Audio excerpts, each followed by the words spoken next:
about 15 minutes worth of Q&A. Then we will split the rest of the time amongst our 3 student athletes. Coach, we know for a fact that your first question is going to come right side, second row, right there in the aisle.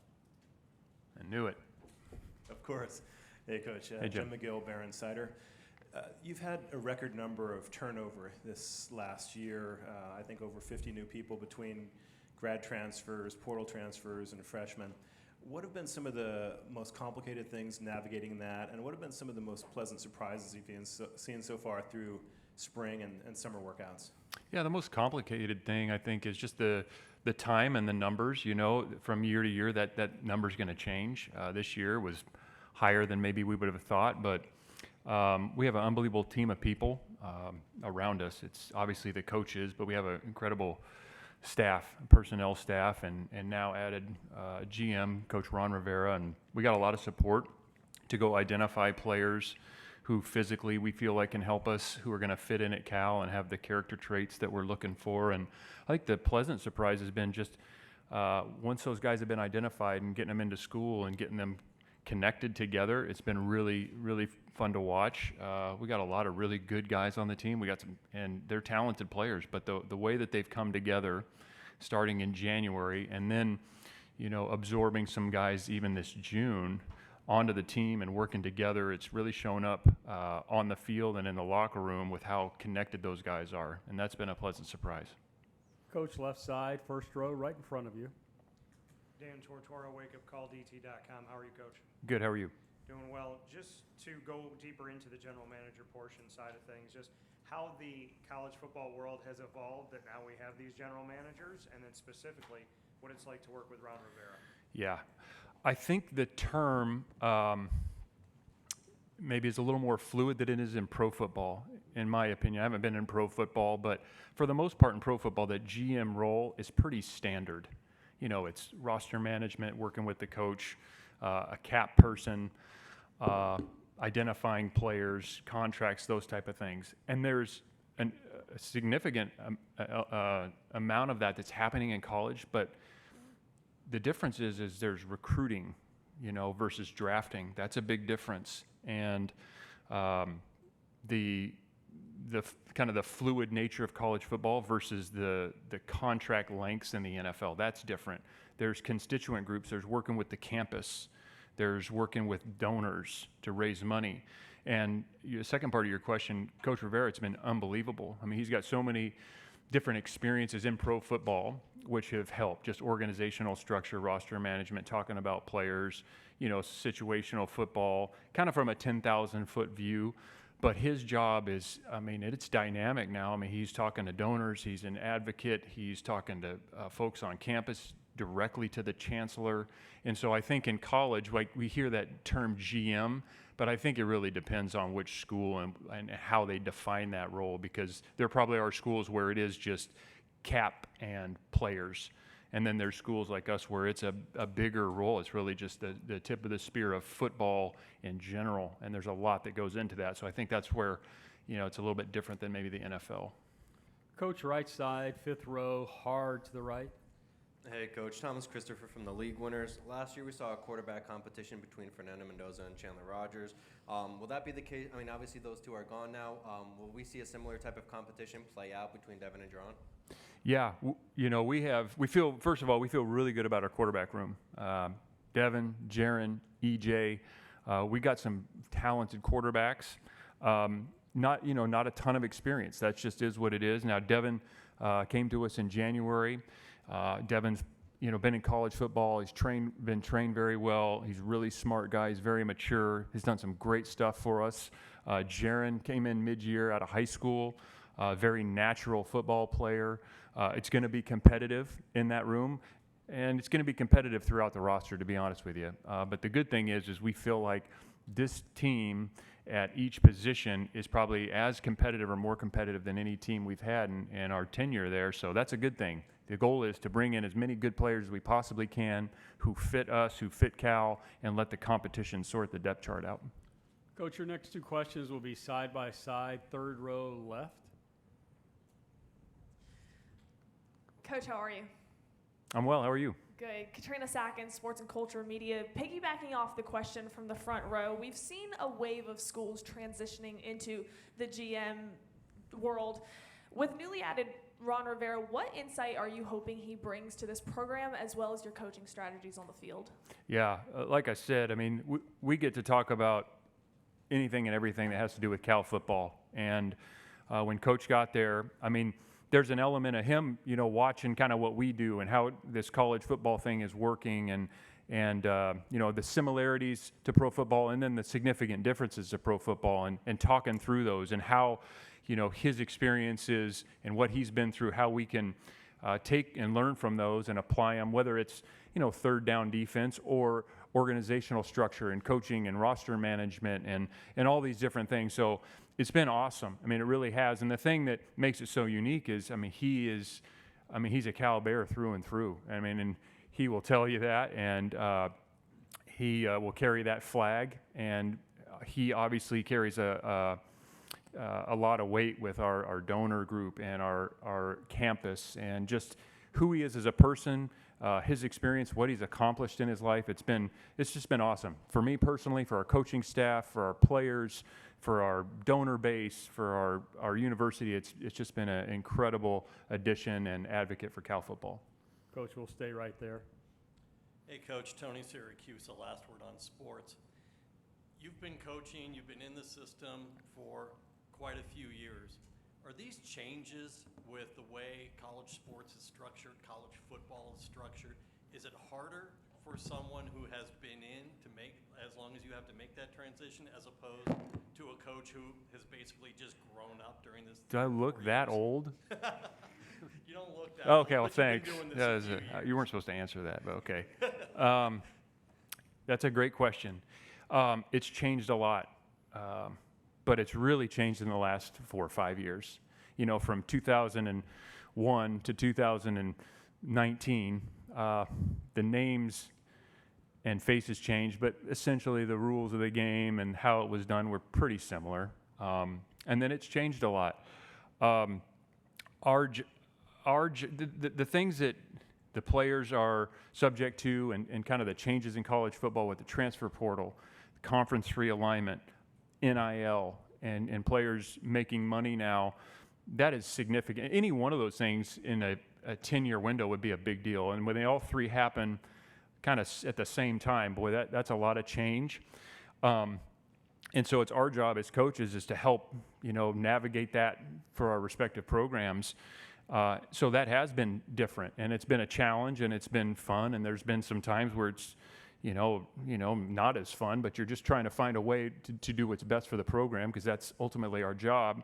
And when you start taking into account the coaching history and what were you accustomed to, you know, at the end of it, these guys need mentoring and they need coaching.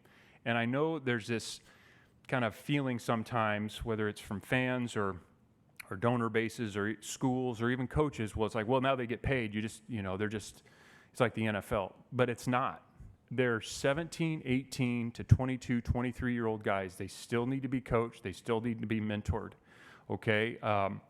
Is it a bit more complicated? Yes, it is. But I will tell you what hasn't changed is when you go to meetings, that hasn't changed. Like the rules of the game, the dimensions are the same. It's still 11 on 11. The rules are the same.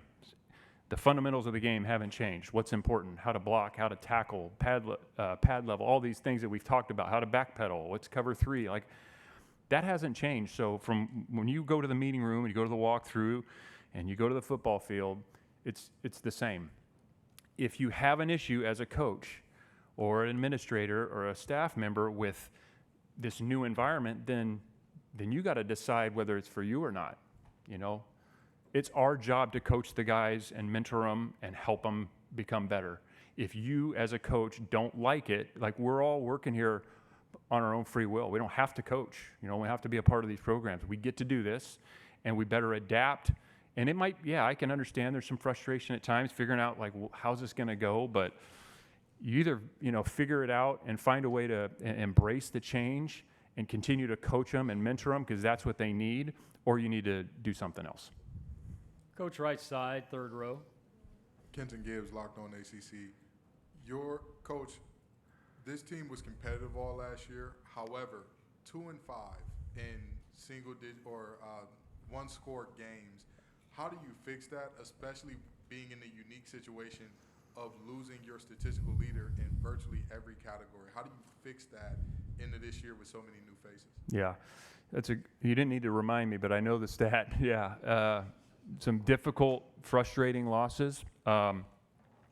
We had plenty of opportunities to win those games, and I wish it was as simple as, well, we need to do this one drill or address this one position or fix this one problem. It's not that simple. It's everything. You know, it's coaching and schematics. What are we going to do better? It's off-season programming. What are we going to do better? It's food. It's our class schedule, so we have the best situation to teach and practice our players. It's admissions and recruitment and talent acquisition and talent retention.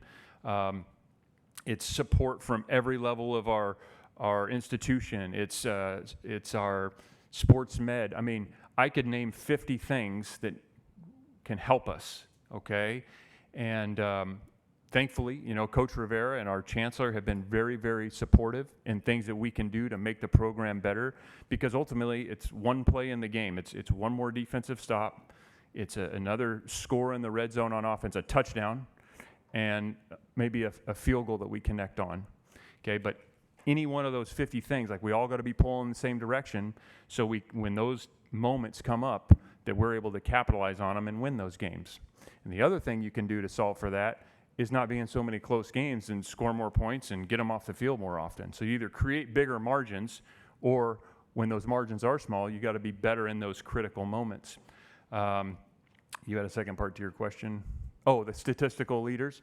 Yeah, I mean, last year we had, I can't recall all the statistics, but we were a pretty darn good defense. We had a few bad quarters, but overall we had a pretty darn good defense. Now, we lost some really good players off that defense. However, we got some dang good players back, and we feel like there's some young guys and some new guys, I should say, not just young guys, but new guys who are going to be really good defensive players.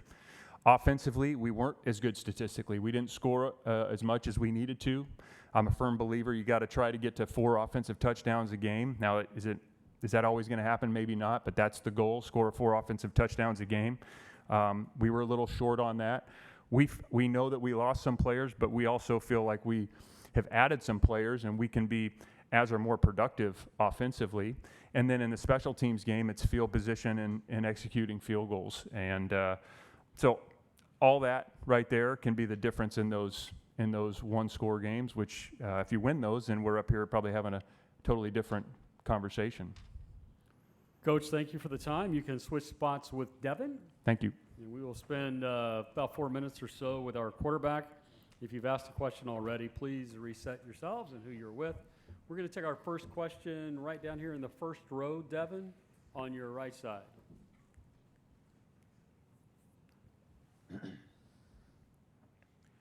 Hi, Devin. Ralph Amsden, Unafraid Show.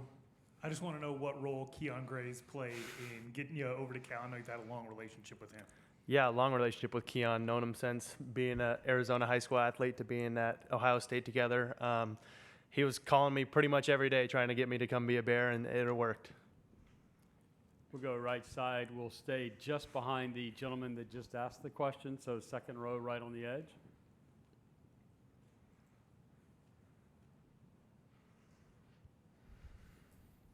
Jim McGill, Bear Insider. Devin, what are some of the biggest differences that you've seen coming from Ohio State to Cal? Totally different system, totally different culture, different part of the country. What are some of those biggest differences you've seen?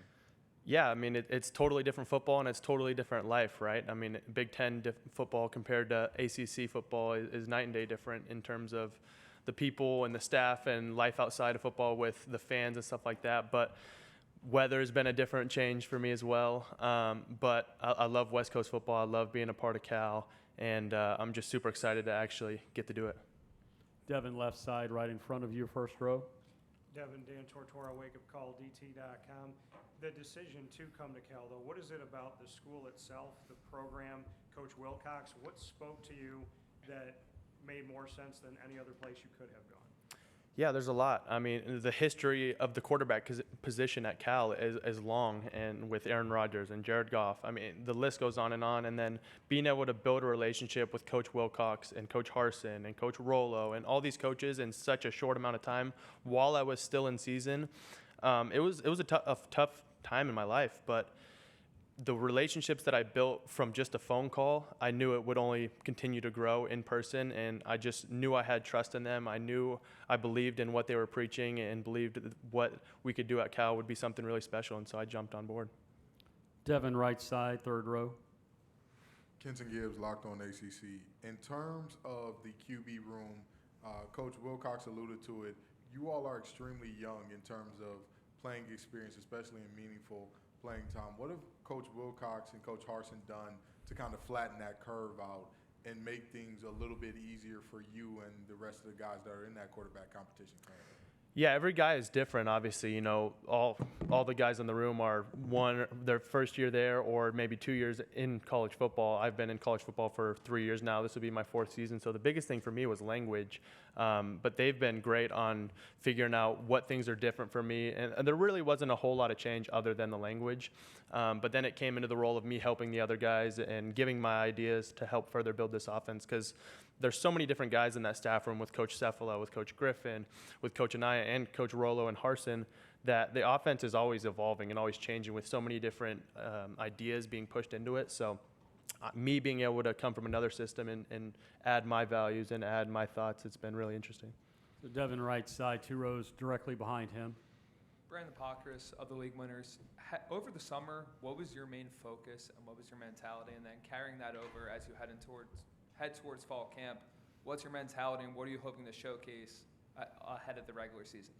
Yeah, the biggest thing this whole offseason has just been building the trust of this team in me.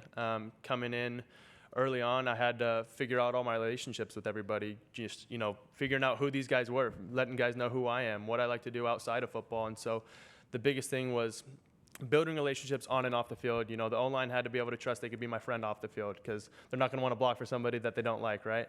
And so that was a big thing for me, whether it was inviting guys over to watch fights at the house or come over for dinner or just setting up going to play pickleball or something like that. That was really important for me. And then building into the season, this team's been through a lot. There was a lot of games they should have won last year, and so there's still a sour taste in a lot of these guys' mouth, and they want to go out there and show the world that this team's a really good football team and can do a lot of special things. And all the new guys that have come in are on that same mission. Everybody that's come in here wants to change the outlook on this program, because we know we have something really special, and so it's going to be really interesting to see how tough and how competitive this team really is. Devin, your last question will come left side. White shirt, is that where we are? Yes. Now hustle down and we'll see if we can get it in. How you doing, Colby Dant, College Football Experience? I was wondering if you're going to wear the number 33 again, because I read that you did that after Sammy Ball, and is Coach going to let you play safety and punt as well? I doubt that. I'm sure he doesn't want me to do anything too physical. I mean, maybe he'll get mad at me for trying to run somebody over or something instead of getting out of bounds. But I wanted to wear 33. We have another teammate that has it, and he won't give it up. So it's being a little stingy, but I wanted it. We'll see what happens. Devin, thank you. You can switch places with Aiden. Thank you, guys. Aiden will step up and spend a few minutes with us. And Aiden, there's nothing surreptitious here. I've been practicing Keanaaina. Yes, that's correct. Well done. Thank you. I get a gold star. Who wants the first question for Aiden, please? Aiden will go first row right here. And then Aiden will go first row left as the second question. All right, so sticking on the numbers. I know you're 92 in high school, 92 at Notre Dame. Why 47 at Cal? Why is a 6'3", 320 player wearing 47?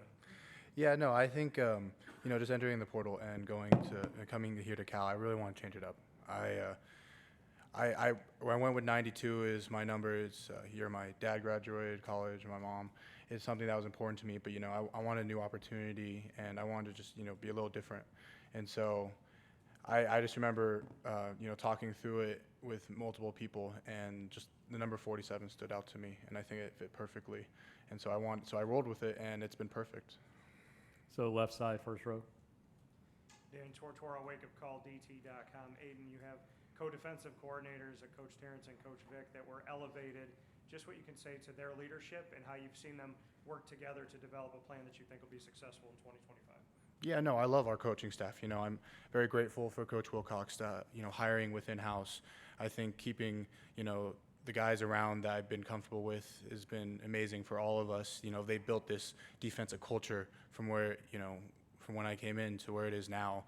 And, I think both of them bring amazing aspects to what our defense is going to be in this upcoming year. I think, you have Coach Soto with that front seven. I think he brings aggression and he brings pressure and he brings, necessary things we need in that front seven. But then you have Coach TB who has the back end. He's helping us with those coverage. That's where he specializes. They both specialize in these different areas, and having both of them work together, because our entire defensive staff does an amazing job of collaborating. They go in their meeting rooms before every game, and rank disappears. They all work together to create the best defensive strategy and plan for every team we play. And so having both of them there, I think, is going to be an amazing advantage for us. Aiden, right side, third row. Kenton Gibbs, Locked On ACC. You talked about the aggression and the kind of pressure that is brought out of the front seven. After losing guys like Xavier Carlton and Danny Buchanan, you're losing 14 sacks there. If we're looking for this defensive front to emulate that kind of pressure that you all bought last year, how do you plan on doing that? And who are some names to break out that we may not have on our radars right now? Yeah, of course. I think our staff has done an amazing job of filling those gaps that we needed. Those guys are moving on to bigger things, professional or whatever, professional lives, professional sports, and I'm so happy for them and seeing their career continue. But I think our coaching staff, Coach Wilcox and our two defensive coordinators, done a great job of filling those roles with some guys. I think Ram is going to be amazing. He was amazing for us last year, and we brought in some new guys for. X is going to be difficult to replace, but I think we have some new guys in there that are going to step up and fill that role. And I think that the D-line being one of the more experienced groups is really going to help with this defense overall with bringing the pressure on every day. Aiden, a moment ago from the podium here, you used the word culture. Someone with deep Polynesian roots, how does your cultural identity influence the approach that you take to football, competition, life?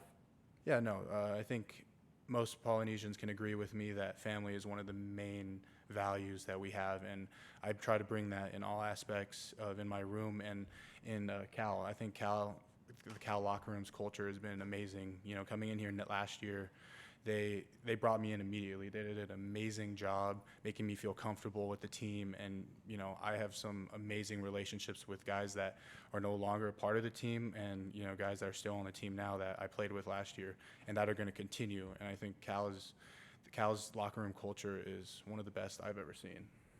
Aiden, thank you. You and Cade can switch spots. Thank you. And we will finish time with our linebacker.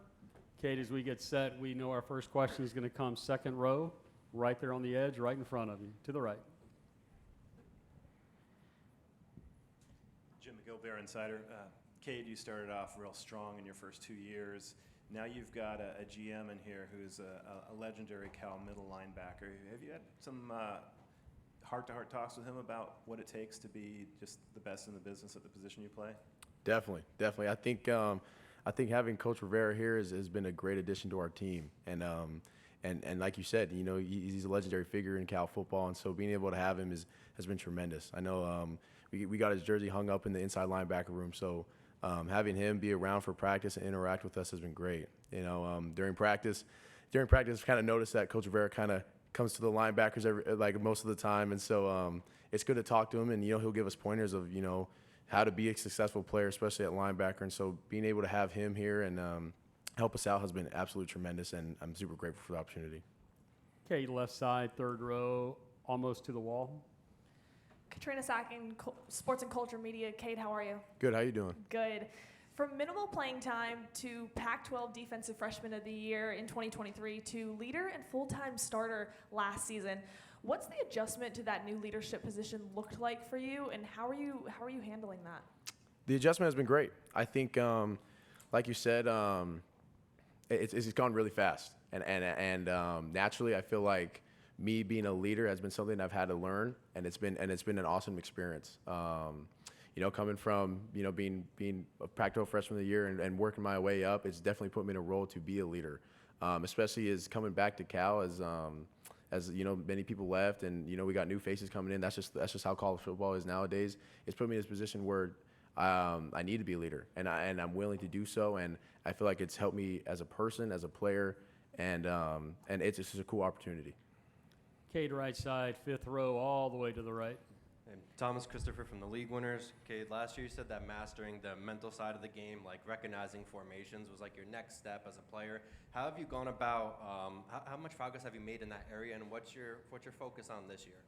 Yeah, I think like you're saying, being a student of the game has been something that I've worked on a lot, and I feel like I've gone a lot better at. Obviously, football is a game that people are learning constantly. See, like you got people in the NFL that are still learning the game and still, new things come up. And so just being a student of the game and being able to, stay on top of everything has been crucial for me and how I play.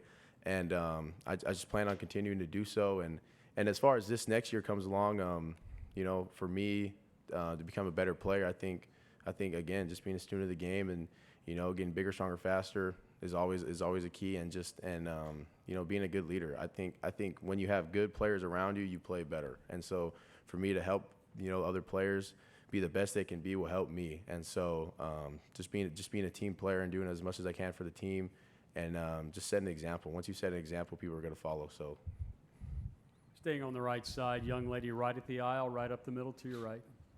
Cass Clayton with New Era Prep. Cade, what does it mean to represent Cal at ACC Media Days in this new chapter of the program? I think it's great. I think to be able to represent Cal, being on the West Coast, coming out here to ACC territory is huge, and I think that just brings more attention to the ACC in a whole of being coast to coast, right? And so to be able to represent this university is huge. Being the #1 public university in the world and being able to be part of the ACC is tremendous, and and to represent football is awesome as well. And then we also got a ton of other sports that compete in the ACC as well, and so it just means a lot, to be able to come out here and support and have the support from the ACC, and we're grateful to be here, and as long as the plane flight might be a little long, but we're still here to play and still give it our all. So. Cade, your last question, front row to your left. Okay, Dan Tortora, wakeupcalldt.com. The additions that have come into the linebacker core, just what you can speak to in that sense. We know that some guys have left in the transfer portal, but you also have talent that's coming in and what that looks like in the linebacker room. Yeah, I think our linebacker room is very talented. I think we have a lot of good players that are super athletic, have a nose for the ball, and just love football. And I think that's the main thing. So I know we got a bunch of guys coming in. We got Boom Jock. We got Harrison Taggart. I think another young guy coming up, Luke Farelli. I think all these guys are ballers, and they're all willing to do whatever it takes to play the other linebacker position. But overall, as a group, I think we're super tight. The linebackers, we do everything together. We hang out all the time, and so the competition is very competitive, you could say. I think the whole group is super competitive, and we're just ready to go out and ball. I think Cal has had a history of good linebackers, and we're ready to continue that tradition going forward, and we're ready to be a staple on defense and just keep on balling out and doing our thing, and just play with confidence. Cade and the Golden Bears, good luck this year. Thank you. Go Bears. Thanks for being with us. Folks, Virginia is due up next and last for this first day. They are due in